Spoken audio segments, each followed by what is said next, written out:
اور وہ کان کے جو حضور صلی اللہ علیہ وسلم کے الفاظوں کو سن سکتی ہے، مزار اقدس سے آج بھی آواز آئے گی کہ تمہارا یہ فتنہ مجھ کو پسند نہیں۔ مسلمان کو چاہیے کندھے سے کندھا ملا لے، مسلمان کو چاہیے کہ وہ فسادوں کو دور کر دے۔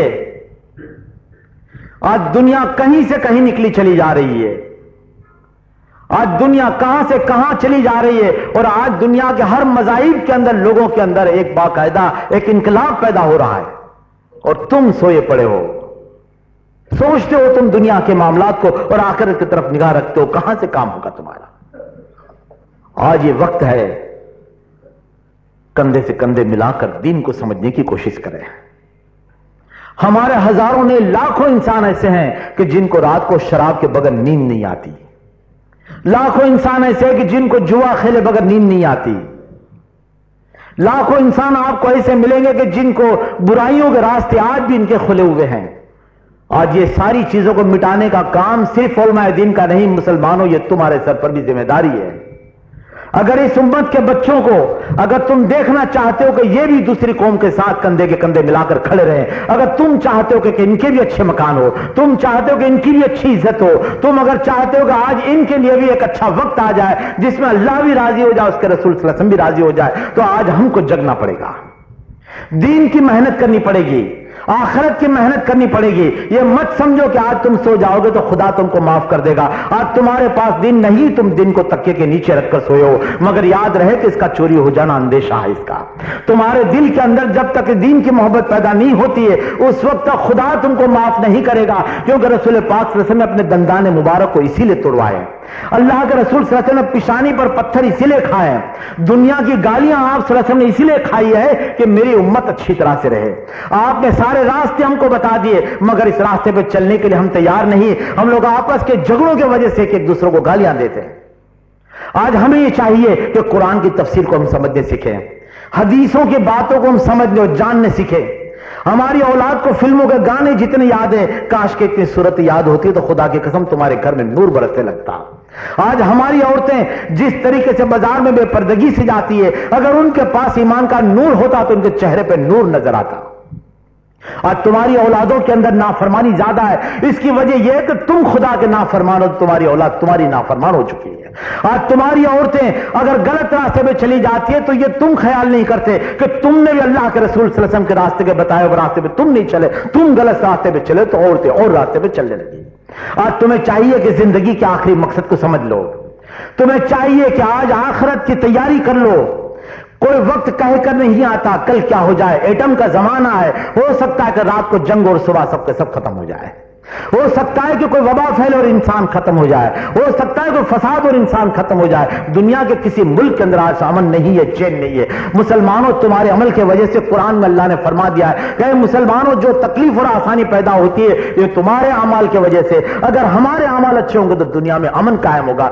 آج امن نہیں ہے، اس کی وجہ یہ ہے کہ اختلاف ہم میں زیادہ، فساد ہم میں زیادہ، ہمارے اندر جہالت زیادہ ہے، ہمارے اندر نفاق زیادہ ہے، اور اسی لیے مصیبت کے اوپر مصیبت کو جھیلتا چلا جا رہا ہے، اور اس کی وجہ یہی ہے کہ ہم نے اپنے اعمال کو خراب کر دیا۔ آج رسول کریم صلی اللہ علیہ وسلم کے راستے پہ چلنے کے لیے تیار نہیں ہے، ہم لوگ اپنی منمانی کرنے کے لیے تیار ہیں۔ آج کتابیں اٹھا کے دیکھ لو، تمہاری اس کتابوں کے اندر جو مذہب کی کتابوں کے جو واقعات بیان کیے گئے اس میں سے ایک بچے کو واقعہ بتاؤ، اس کو ایک واقعہ اس کو معلوم نہیں۔ آج اسلامی کیلنڈر کے جتنے نام رکھے گئے ہیں، جس کو رمضان کہتے ہو، محرم کہتے ہو، یہ کس نے نام رکھے؟ آج تم کو اس کا پتہ نہیں ہے کہ کس نے نام رکھے ہیں۔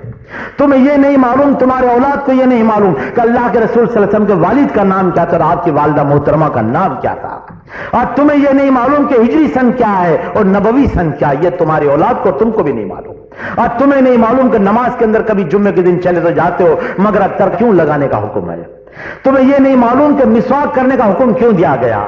تمہیں یہ نہیں معلوم کہ راستے سے چلتے پر سڑک پہ چلتے ہو تو اس کے راستے کا حق کیسے ادا کیا جائے۔ تمہیں یہ نہیں معلوم کہ کھاتے وقت کون سی دعا پڑھنی چاہیے۔ تمہیں یہ نہیں معلوم کہ دنیا کے معاملات کو ادا کرتے وقت کس طرح اور کیسے کرنے چاہیے۔ یہ ساری چیز ہمارے اور آپ کو سیکھنے کی ضرورت ہے۔ اگر اس کو نہیں سیکھے تو خدا کی قسم پہلے بھی کہہ چکا ہوں، آج پھر کہتا ہوں کہ کبھی ایسے محرم کے دنوں کے اندر یا ایسے بڑے دنوں کے اندر ہمارے ماں باپ کی قبروں پہ جا کر کبھی ہم کھڑے ہو جا کر دعا خیر کر لیتے ہیں۔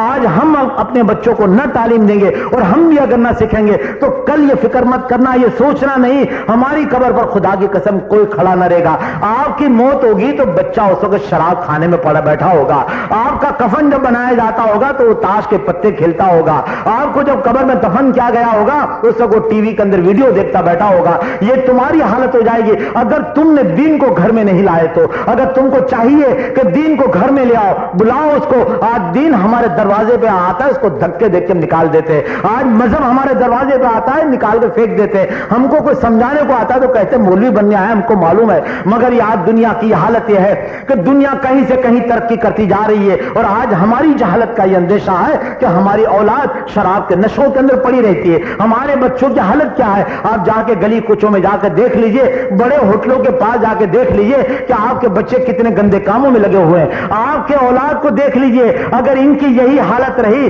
تو یہ اتنے گرے پڑے تو ان کی اولاد کی حالت کیا ہوگی؟ اگر کم از کم یہی اللہ سمجھ دے دے تو میں سمجھتا ہوں کہ یہ تقریر کا معاملہ، یہ جلسے نبی جتنے ہوتے ہیں اس کے اندر کوئی فائدہ ہوگا. اگر یہ سمجھ میں نہیں آیا تو خدا کی قسم میں یہ کہوں گا کہ مرنے کے بعد کوئی کچھ کرنے والا نہیں. جس کی جان ہے وہ آج کام کر سکتا ہے، جس کی جان ختم ہو گئی اس کے عمل کی پیٹی ختم ہو گئی، بند ہو گئی. اگر آج زندہ ہو، آخری سانس کے پہلے، موت آنے کے پہلے سوار لو اپنے معاملات کو. نبی پاک صلی اللہ علیہ وسلم نے فرمایا، ایک حدیث ہے اس کو پیش کر کے بات ختم کر رہا ہوں. نبی کریم صلی اللہ علیہ وسلم نے معاذ ابن جبل رضی اللہ تعالیٰ عنہ سے فرمایا کہ اے معاذ کشتی کو سنوار لے، سمندر بہت گہرا ہے. اے معاذ کشتی کو سنوار لے، سمندر بہت گہرا ہے. اعمال کو باقاعدہ بوجھ کو ہلکا کر لے اس لیے کہ پل صراط بہت لمبا ہے، اور اعمال کو سنوار لے اس لیے کہ پرکھنے والا بہت دانا ہے. اللہ تبارک تعالیٰ مجھے آپ سب کو عمل کی توفیق فرمائے اور حقیقت میں جو اسلام ہے اس کو سمجھنے کے ہم سب کو عمل کی توفیق عطا فرمائے. آمین. واخر دعوانا ان الحمدللہ رب العالمین برحمتک یا ارحم الراحمین.